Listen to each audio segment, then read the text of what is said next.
Hello everybody, I am Moldy West, and this is Lords of the Fallen. Well, the new Lords of the Fallen that came out last year, as of the time I'm recording this.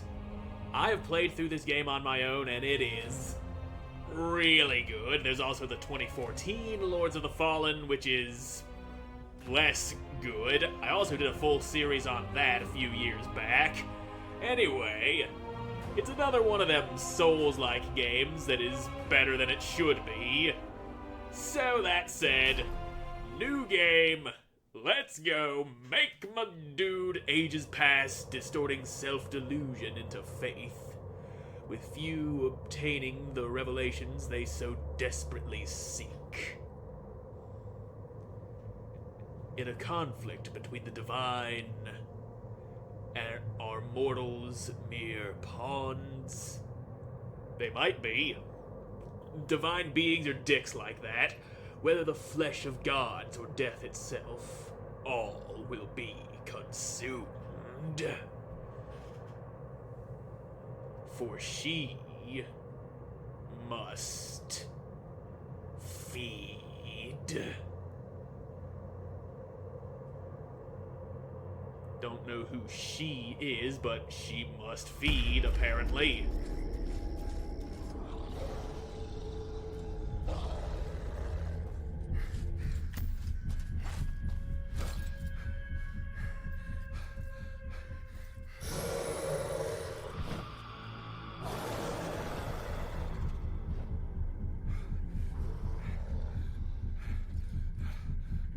Boris, forgive me.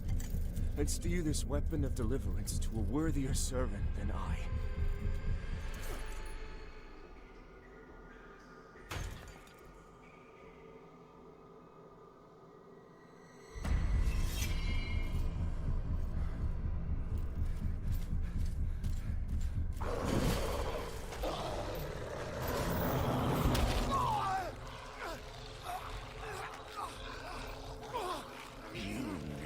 Possessed the metal for this, Crusader.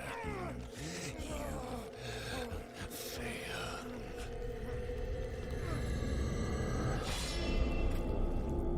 Well, he's definitely not alive anymore.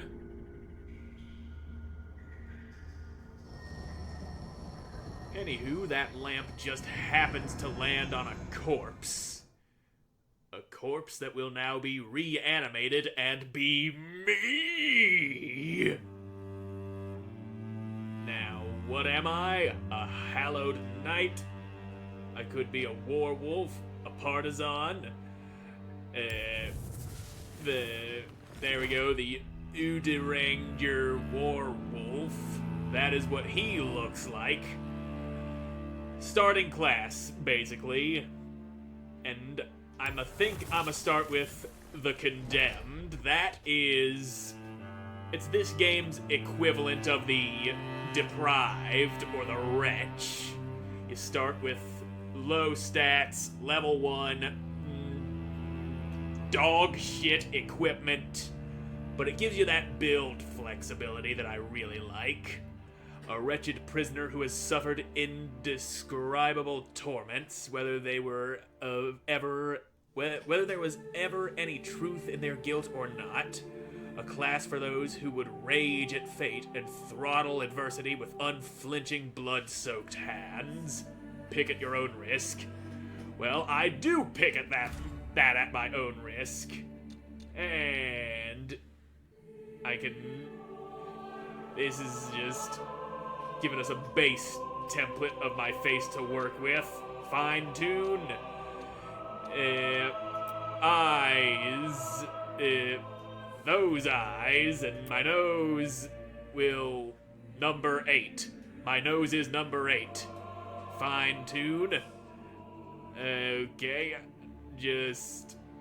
I'm not sure exactly what you're doing here. This character creator is not as in depth as something like Elden Ring. It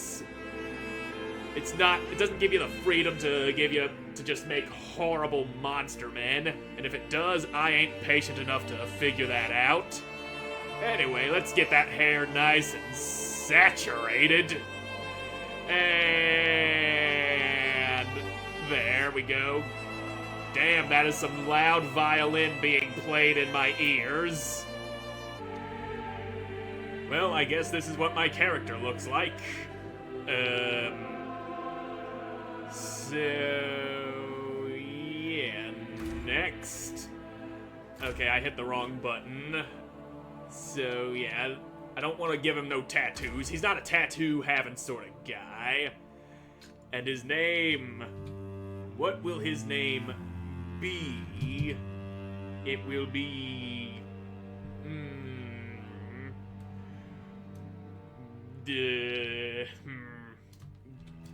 It's not fucking typing. Why is it not typing? There we go. His name will be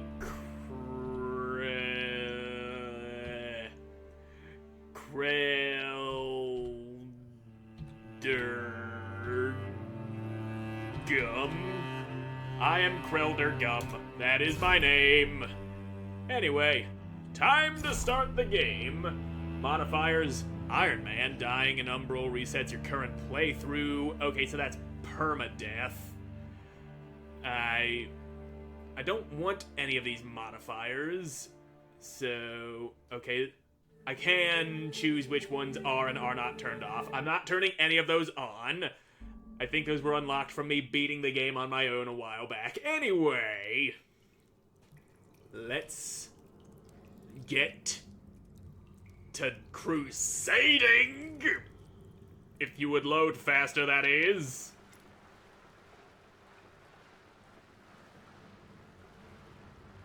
And now... Law, the latest receiver of his grace. Yep, that's me, the guy that the lamp fell on top of. Great potential dwells within you, doubtless, for you to be chosen thusly. Yes, completely at random. And so does Aureus' wisdom guide my hand in the bestowment of this subsequent boon. Yeah, give me that boon. Boon me real good, Hat Man. Your flesh has been made sacrosanct with the mark of the Dark Crusaders. I don't know what sacrosanct means. Speak English, please. Prove yourself worthy of this gift. Seek me in the bowels of the bridge. I didn't even know bridges had bowels. There's Our that work dragon. is of the greatest import. Yeah, import these nuts, dude. Now let me go do shit.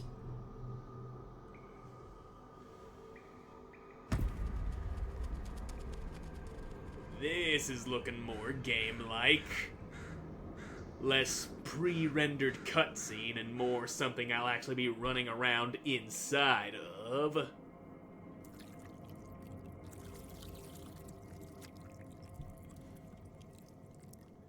And there we go. I am awake. And, of course, since I started as condemned, my starting weapon is a bucket. That is something that I like. But I can two-hand my bucket, which gives me a second bucket. One hand, single bucket. Two-hand, double buckets. You can't take the wrath of these buckets, man. I am the bucket boxer. Unstoppable. The bane of every well that has ever existed. And then there's this guy. Yeah, suck my buckets. There you go. Yeah, and it's clicking in the left stick to sprint instead of holding B. B is strictly for dodging in this game. And what is that? Enervating Vigor Skull. Not sure what enervating means, but a skull full of vigor I will take. Yeah, locking on targets, I know how game be played. This ain't my first rodeo, son.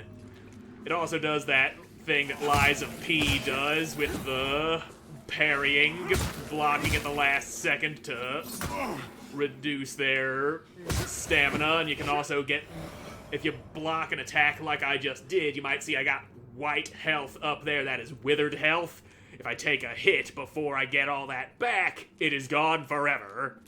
Well, or at least until I use a healing item. But if I hit somebody, that health comes back. There you go, suck on those, and... balls. I jumped too early. in true Souls fashion, you got these stumpy little jumps that you gotta be very precise with on the timing. Too early, you drop down, and that jump is just enough to get you through. And now you're throwing shit at me, and you're also getting some buckets in you. And I was not punching for some reason, but it's fine. You got bucketed, and that's all that matters. Inventory, I know how it works. And there's some Brio Stone. Kinda like your life gems in Dark Souls 2. You use those and you get some health back. They just don't restore upon resting. Ranged combat. Yeah, this I might need a little refresher on. You select your ranged weapon with up on the D-pad. In this case, my ranged weapon is a hand. And have a rock. There you go. My ranged weapon is just throwing rocks at people. And then I gotta switch back to my lantern down there for certain things. Anyway, that little segmented bar underneath my stamina, that's my ammunition. So, yeah, you're not strictly bound to using bows and arrows. You can use throwing axes and stuff. Whoop, that was not what I wanted. I need to aim before I can throw. Damn. You, sir. There. That's a rock in ya. You want another rock? I got plenty, except I've only got one left. And there is also this item right here. And rock. There we go. That got the rock out of you. And it gave me a wooden cross.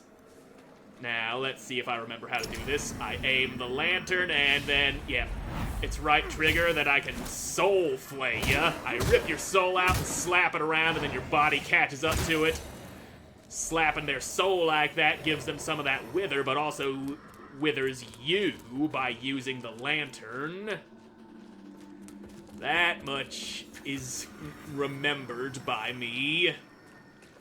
Moths indicate points of interest in Umbral. I can use the lantern to shift into Umbral. There's an Umbral entity. So, let me pull my second bucket back out. Anyway, there. Yep. I can look with L and shining the lantern. That guy is blocking the road. So if we follow the big ol' route that's connected to him, it leads this way. But this gate is in the way in normal town.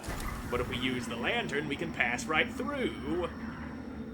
This also kind of taps into the double life thing you have going on in Sekiro, too. If you die in regular town, it throws you into Umbral. You die in Umbral, that's real death, baby. You lose all your shit. Attack combos, yeah. I figured that part out before. Anyway, yep, that guy is real. I say real, but all threats are real. Anyway, there's some enemies that only appear in Umbral, and they can see you when you're flashing that lantern around. And if they hit you while you're doing that, it will drag you into Umbral territory. Now, let's see. Yeah, I know how to heal. This way. I need to go this way. And there is an obstruction in Umbral. Get out of here! So there. We can phase through here. And this bridge ain't here in normal place, but it is in Umbral. Oop. Let's pull the damn lantern out.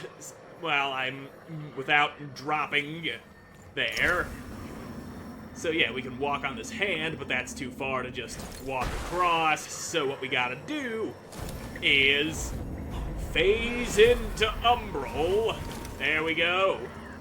That's better. And now we can hop across here, and you can give me that thing.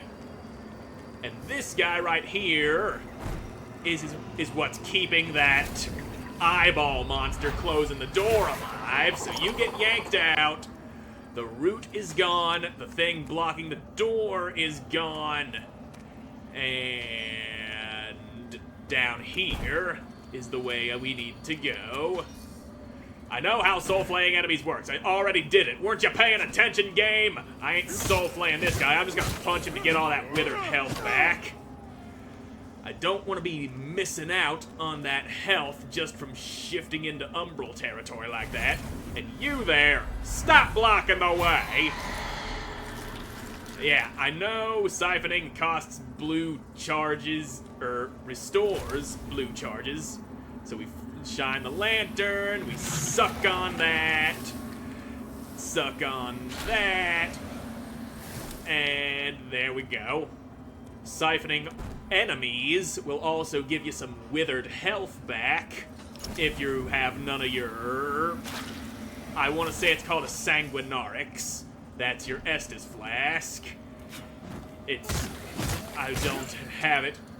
Well, I do have it equipped. It's down there in the bottom. Anyway, if you got none of those left and you're desperate, you can start siphoning enemies to get some of that withered health going. If you're good about it, that is. And you there, you got that glowy head going, which means you've got a saintly quintessence. That is used to upgrade your Healy Magoo, which we'll be able to do once we reach the hub area. And you there, y'alls are getting punchied. That's what you get. You shouldn't be here, except you should be here. Now, let's get moving. And yeah, I know how to lock onto enemies and soul flay, and we can yank enemies in different directions with it. That's what the soul flay is all about. Dread. Prolonged periods in Umbral make your presence increasingly known to its inhabitants. The longer you spend in Umbral, the more dangerous the beings who hunt you. So yeah, that eyeball that you can't see because my face is in the way, that is the indicator of how high my dread is. And these guys, they're just annoying. Let's just clean them out. There we go, we're fine. Anyway, when that eyeball turns red, a very strong enemy will suddenly appear and chase me down. So, it's best to get out of Umbral as quick as you can, sometimes, which can only be done in certain areas. And you are keeping the way ahead blocked. There we go. Now the door blocky man is gone. Alright.